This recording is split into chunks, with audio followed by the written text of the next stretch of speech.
यहीं पर पैदा हुए बुद्ध। गलत कह रहा हूं मैं? भगवान बुद्ध भारत में पैदा हुए, सच्ची बात है। कुछ लोग कह रहे होंगे नेपाल में पैदा हुए, ये सच्ची बात है। संशय, फिर संशय फंस गए। कहां पैदा हुए भगवान बुद्ध? नेपाल में या भारत में? है सभी लोग समझ रहे हैं कि दुख ही दुख है।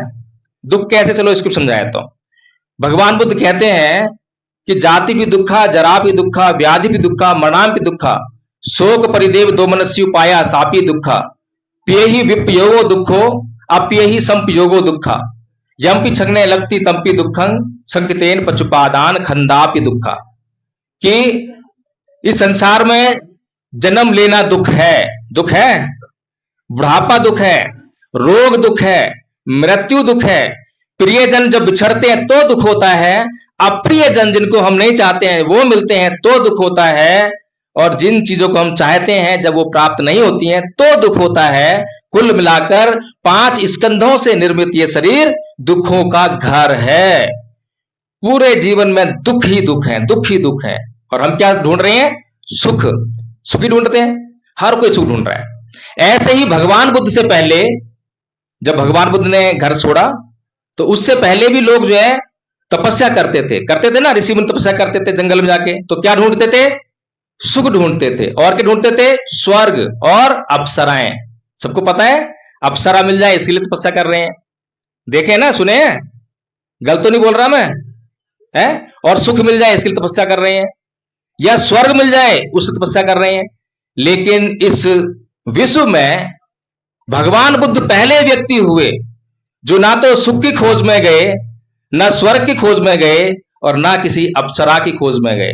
वो किसी खोज में गए? दुख की खोज में। अरे बड़ी आसान सी थ्योरी है, लेकिन संसार तो कहीं और उलझा हुआ है। जो चीज हमारे को फायदा देने वाली है उसको तो हम समझेंगे नहीं, और जो नुकसान दे रही है वो हमारे जीवन में बड़ी जल्दी से प्रवेश कर जाती है, और नुकसान दे रही है पता ही नहीं चलता। अभी बताया ना कमर का जो है, तो कमर का सीन बड़ा तगड़ा हो गया। कमर बीमार है, पता ही नहीं चला कितनी बीमार है। 15 मिनट बैठ के देख लो, पता चल जाए कितनी बीमार है।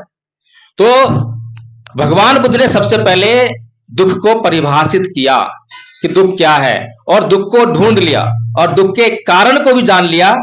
और जब दुख का कारण किसी को मिल जाए तो क्या दुख रह पाएगा?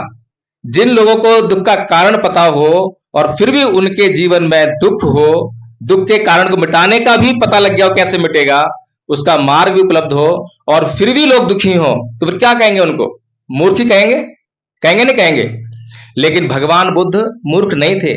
जैसे ही पता लग गया कि जीवन में दुख है, दुख का ये वाला कारण है, और इसका ये वाला इलाज भी है, और इस इलाज को करने का ये मार्ग है, तो उन्होंने अपने जीवन से उस दुख को बिल्कुल मिटा दिया, खत्म कर दिया। और जब दुख समाप्त हो गया जीवन से, तो फिर क्या मिला? क्या रह गया? क्या मिलेगा? जब दुख हटता है तो सुख आता है। सुख की किसी से परिभाषा पूछो। अभी दुख की परिभाषा आई ना मैंने, कि ये दुख है, दुख ये है, ये है, ये है। दुख को बता दिया, दुख को पहचान भी लिया। लेकिन किसी से पूछो भाई सुख क्या है, बोलेगा संपत्ति का होना सुख है।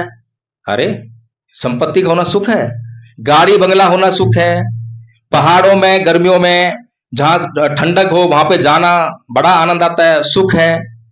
लेकिन इन सब में देखें तो कहीं पर सुख नहीं है। क्यों? क्योंकि थोड़ी सी देर बाद, अभी पहाड़ में आए हैं, ठंडक हो रही है, जब फिर जाएंगे जमीन पर जो है मैदान में, फिर गर्मी, फिर दुख आने लगा। ऐसा ही है ना? ये गाड़ी, ये बंगला, इनका जो सुख जो है क्षणिक मात्र है।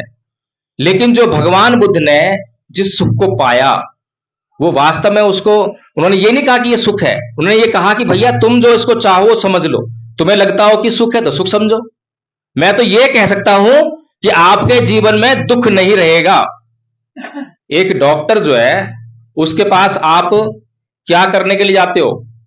सुख लेने जाते हो या बीमारी दूर करने जाते हो? क्या करने जाते हैं? सुख लेने कोई नहीं जाता, बीमारी को दूर करने के लिए जाते हैं। तो डॉक्टर भी बस यही गारंटी देता है कि भाई जो बीमारी है उसका इलाज कर दूंगा, वो बीमारी दूर हो जाएगी, पर तुझे सुख मिलेगा या नहीं मिलेगा मुझे नहीं मालूम, क्योंकि तेरा सुख पता नहीं कहां है। पहाड़ों में घूमने में है, गाड़ी चलाने में है, हवाई चलाने मुझे नहीं मालूम, लेकिन तेरी जो बीमारी है उस दुख को मैं दूर कर दूंगा। तो इस प्रकार से भगवान बुद्ध जो है हम लोगों को वो सुख का अनुभव कराते हैं जिसका हम कभी सोच ही नहीं पाते हैं।